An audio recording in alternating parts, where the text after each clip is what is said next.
माझी तुम्हाला एकच विनंती आहे, फक्त जगू द्या यार. इथे जाऊ नको, तिथे जाऊ नको.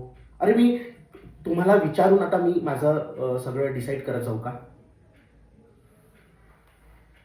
बोलत नाही म्हणून काही तुम्ही बंधनं लादाल का?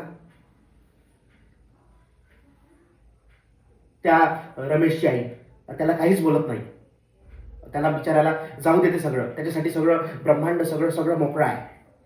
त्यामुळे तो करू शकला आयुष्यात काहीतरी. तुम्ही मला असं बंधनात ठेवाल तर मी काय करू शकणार सांगा बरं मला?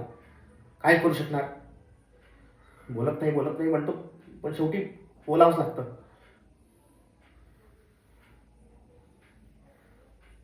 प्लीज विनंती करतो, प्लीज एकदा समजून घ्या. एकदा. नाही चिडत, नाही चिडत, नाही चिडत तुमच्यावर. पण एकदा समजून तर घ्या यार. समजून तर घ्या. अरे आयुष्य असं समोर चाललं, वय वाढत चाललं आणि मला जे करायचं आहे ते मी करू शकत नाही आहे ना.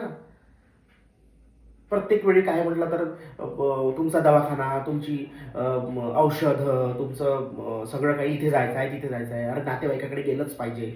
अरे पण मी माझ्या आयुष्यात मी कसं जगू? मला जे करायचं आहे ते त्याच्यासाठी वेळच मिळत नाही आहे. मग ते इंजिनिअरिंग सोडलं.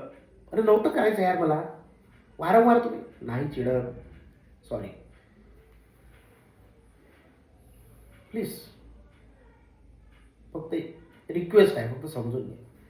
अरे काय समजता? काहीच नाही समजत आहे ना, काय समजता? प्लीज समजून. आता याच्यानंतर मला थांबवू नका. मला 4 वर्ष द्या. मी करतो त्याच्यात काय करायचं आहे.